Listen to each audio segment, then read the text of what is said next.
Hi, this is Jerry KM4ZKB Zulu Kilo Bravo. Today we're going to be looking at a 1 kW rated common mode choke. This is made by GooZeeZoo and they've sent this to me for a review.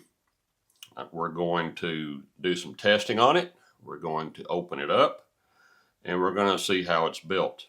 This is the BH7JYR. They call it a multifunction common mode filter.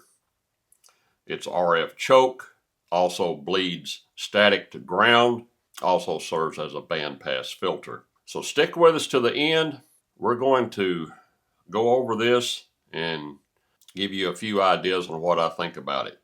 Okay, as I mentioned, this is the BH7JYR. It's rated for 1 kW on sideband. It's rated for 0.6 kW or 600 watts on CW and 300 watts on digital. As with any choke, balun, or unun, they cannot take as much power on digital or CW as they do on sideband, and it has to do with the duty cycle and how much it's being used and how often it's being used as well, because heat is the enemy in these types of devices, as it is with a lot of electronic components. If it overheats, it's going to break down. This one seems to be made very well. The connections are labeled. The one here on the left is to the antenna. I don't know if you can see that. It's embossed in the plastic right here. And the one on the right is to the rig. And what we also have here in the middle is a ground connector. Included with this unit is a bag of screws, a crimp-on connector, and a wing nut, so you can connect a ground wire to this. And that is so it can bleed off any static buildup that may occur on your antenna before it gets to the radio. So that's a good thing. And what I've already done, I've already taken the screws out of the back of this so we can get into it a little quicker. And the screws normally go here, here, here, and here. I'm just going to pop the back off of it here. It's a nice case. And it has padding in here in front of and behind the toroid. Now this is not a commonly available toroid. I believe this is custom made either by them or for them, because it is 1 inch thick. Most of your commercial toroids have a maximum of 1/2 inch thickness, but this one is 1 inch thick. It's enamel coated or some type of a coating there, but it is one solid piece. It's not two that are stacked together. So I believe it's a custom made toroid. Now this coax here, I'm not 100% sure what it is. It is most likely the equivalent of RG303, 50 ohm coax. And base that on the diameter as well as the type of wire that is used. This is silver coated copper, internal conductor as well. Looks like this is going to be RG303, which will handle the power that this is rated for without any problem. It has 7 turns around the toroid, which is pretty standard for a common mode choke. It also has a capacitor, and this is on the rig side of the connector, and it has an inductor over here across the antenna side. Now this inductor is labeled with a 39, which most likely is a 39 microhenry inductor, this is going to be a high impedance to a RF signal, but it will shunt any DC or static charges to ground, and that's what it's used for. So any charges built up on the coax will be shunted to ground. This capacitor here is a 10 picofarad rated at 6,000 volts. And this is rated for 1.8 megahertz to 54 megahertz. That response is not flat. So this helps the high frequency end of it to flatten it out. And what we're going to do is we're going to connect this up to the NanoVNA and run it through our standard tests. But as far as construction, it looks good. It can be mounted. It has mounting holes here, here, here, and here, and it has the screws so you can mount it vertically like this outside. And when it's mounted vertically, because of the way this is built here, it basically provides a drip edge for rain so that it'll keep rain off of your coax connections there, which is a good thing. So let's get the NanoVNA and connect it up and run a few tests and see what the curves look like.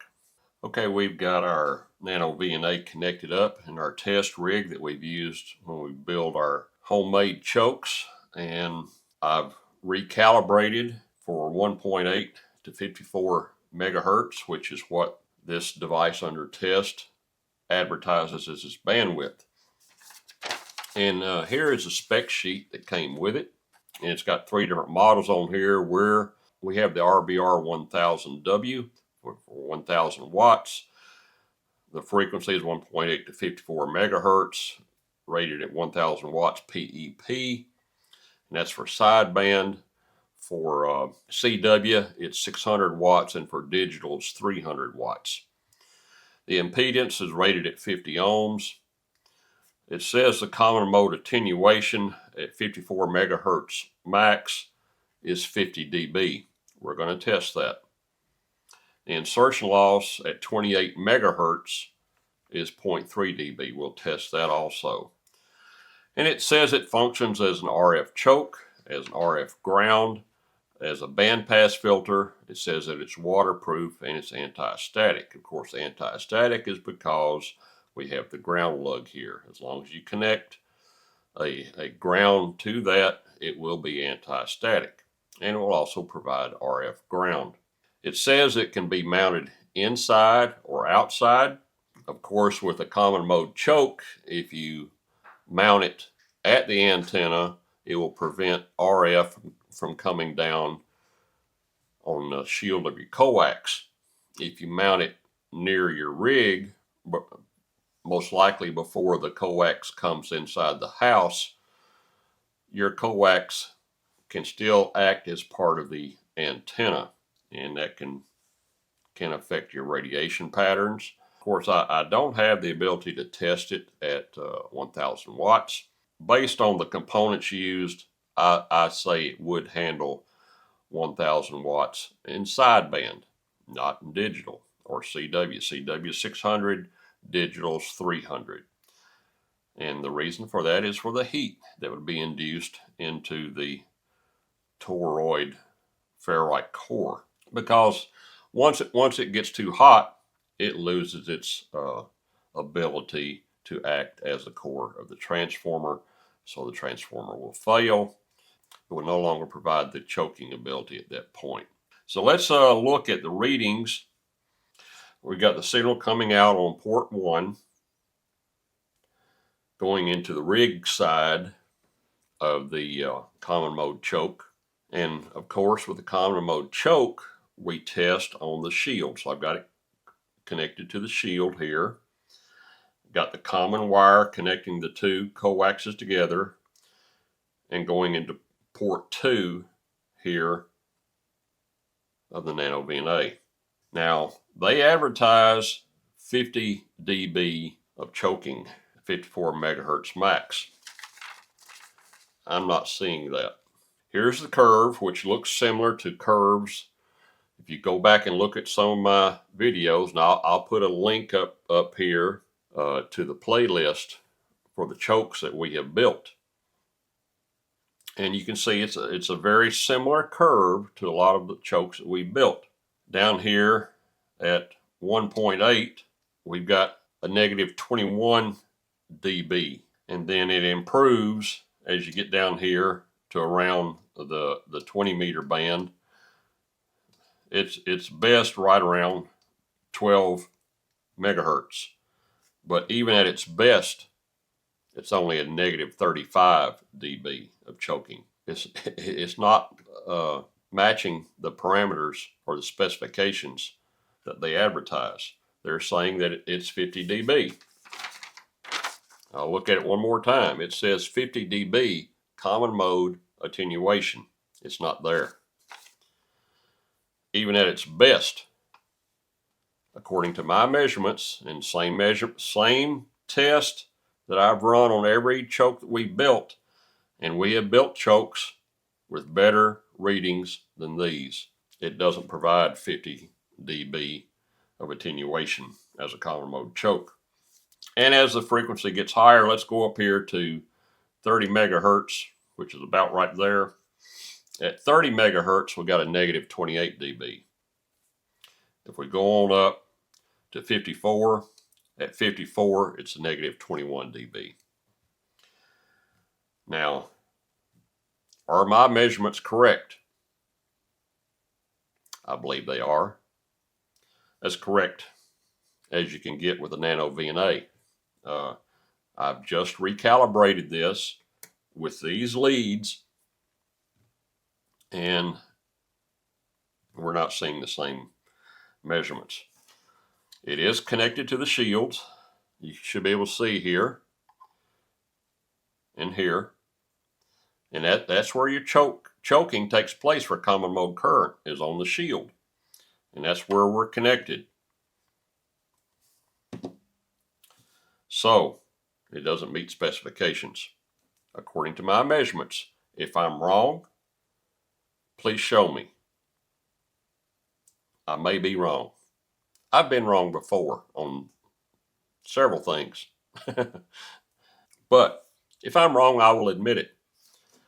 But according to my measurements with my meter, it doesn't meet specifications. So the other thing that we can test is SWR and insertion loss. And I need to change the ends here where we'll go directly in on the SO239s to take those measurements.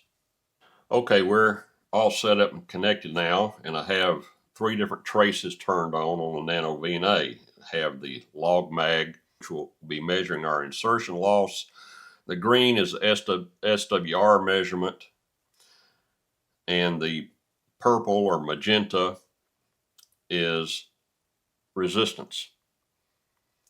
And resistance looks pretty much flat all the way across. Over here at 54 megahertz, we're at 50.97 ohms. And we go, it drops down to about 46 ohms and it comes back up. So it's very close all the way across, very little variation. It goes down, like I say, to 46, 47 ohms, but it's right there at 50 ohms. So, you know, that's going to impact your SWR a little bit, and that's what we're seeing here. The SWR is right around 1 to 1 all the way across the band. And we'll look at the log mag, which is the insertion loss. And they say their insertion loss will be a maximum of 0.3 dB at 28 megahertz. So let's tune to 28 megahertz. First, we'll look at 1.8 down here, and we're at negative 25 milli dBs. So that's thousandths of a dB. So 25 thousandths of a dB. That's good. Let's go on up to around 28 megahertz is where they're advertising. And there's 28.030. Okay. 28.030, it says 46 milli dB. You know, it's good. There's virtually no insertion loss. They got that right. So the insertion loss in SWR and resistance is right. What I have measured in my setup, and it's the same setup I've used for all of the chokes that I've tested, all the Ballons and Ununs I've tested, the choking ability, the common mode choke attenuation is not as advertised. They advertise 50 dB common mode attenuation for all their devices. This particular device, the best it can do in the 30s. And that's not up to specification. That's all I can say.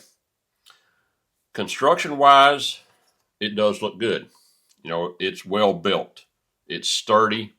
It's heavy. It weighs a couple of pounds because of that core.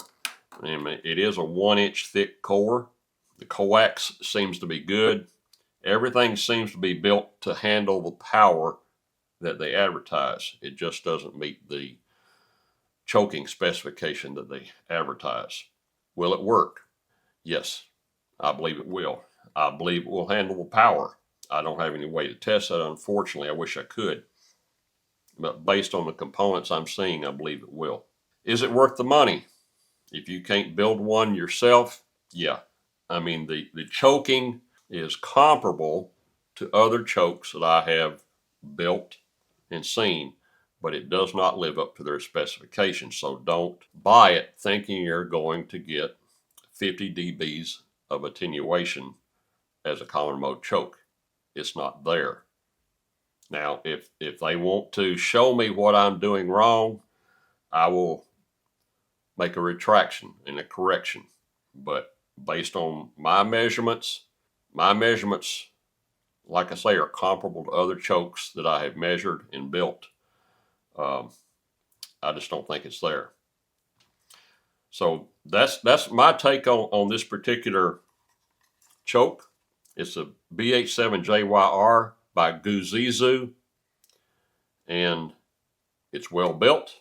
I think it will handle the power, but it doesn't choke as much as they say it does. Hope you've enjoyed the video. Hope it's been beneficial to you. This may be something you want to get. I believe it will handle the power. Just does not meet the choking specifications for the common mode choke. Other than that, it's well built.